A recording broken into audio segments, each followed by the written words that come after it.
Hi, I'm Alexis, and this is my guide to the glory of the Nerub-ar Raider, which consists of 8 achievements for each of the bosses in Nerub-ar Palace and rewards the Shadowed Swarmite.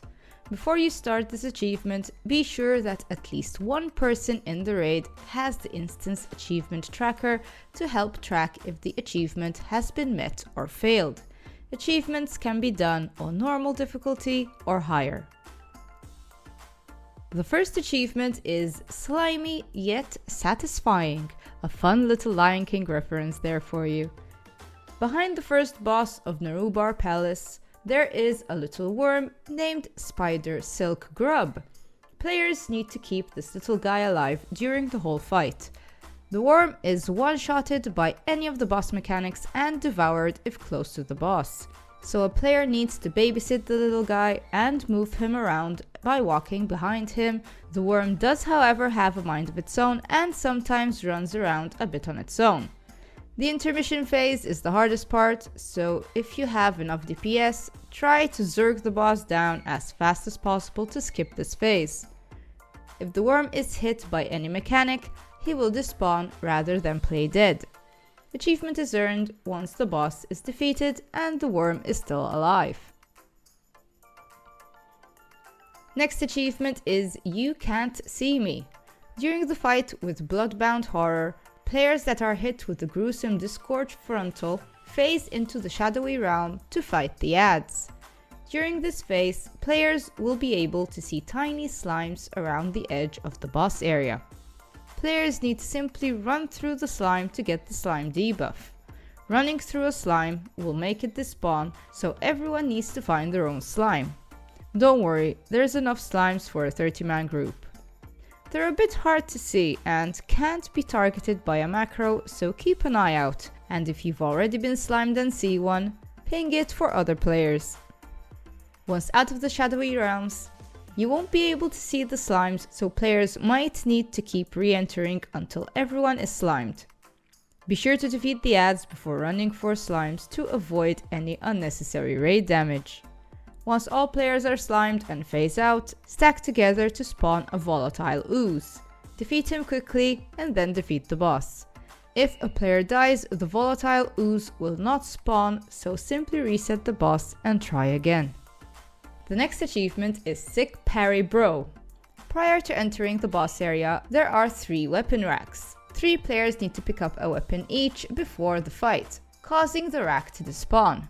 The players with the weapon need to hit Sikran using the action button during the fight, which leaves the riposte debuff and drops the weapon on the ground.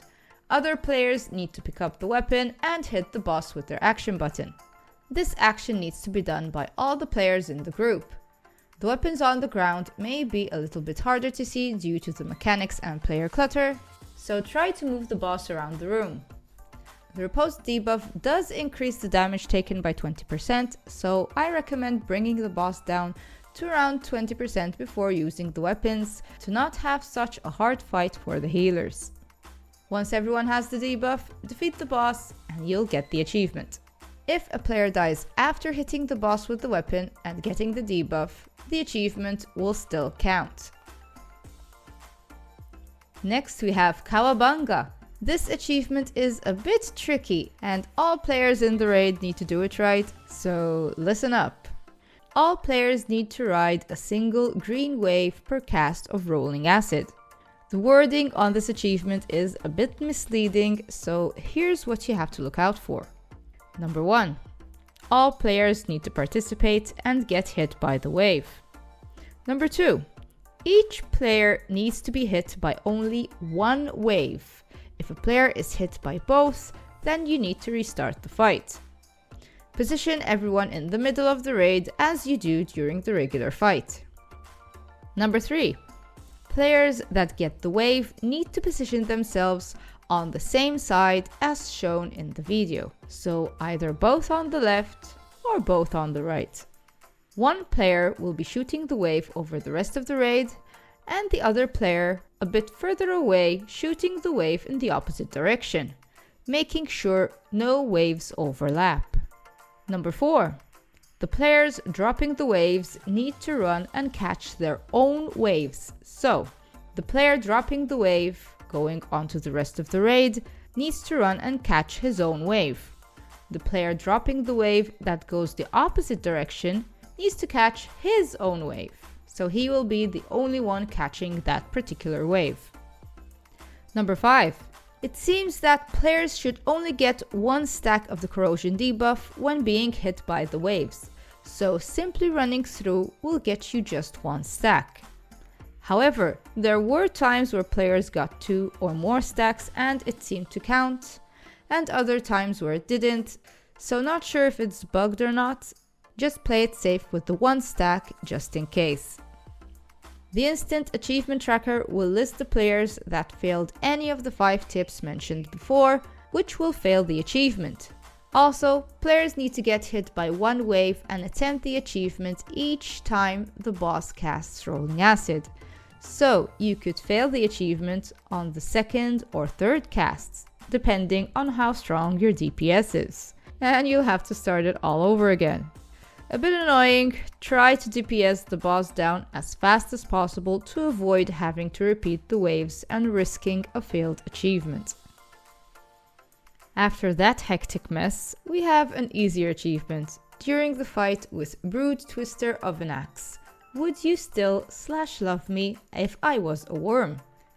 In the area before the boss room, there's a mysterious glowing egg. One player needs to pick up this egg, it will be used during the fight. The player carrying the egg will have a slower movement speed but can cast abilities normally. During the fight, 2 of the players that get experimental dosage debuff, that is, the blue circles, need to overlap the person with the egg. On normal, only 2 persons get these circles, so make sure to act fast.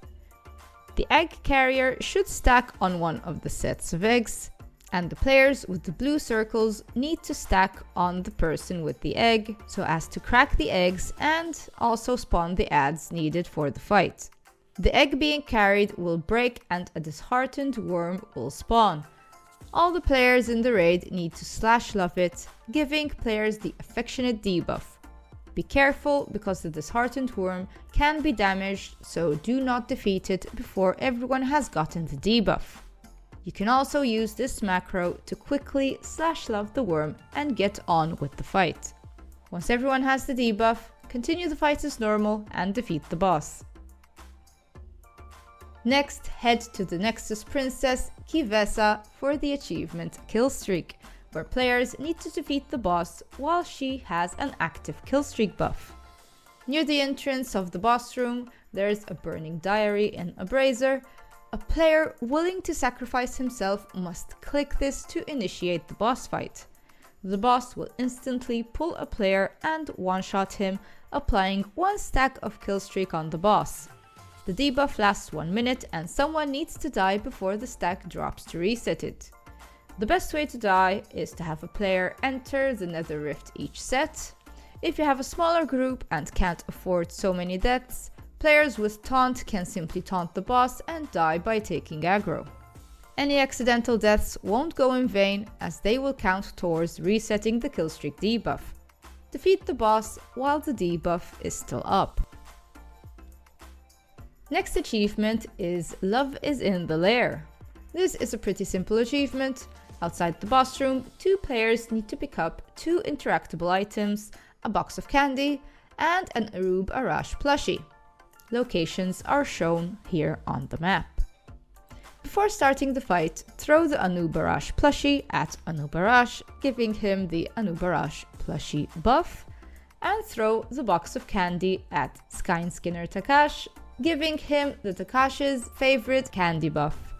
Once you start the fight, the bosses will gain the bond of friendship and the achievement will be instantly met.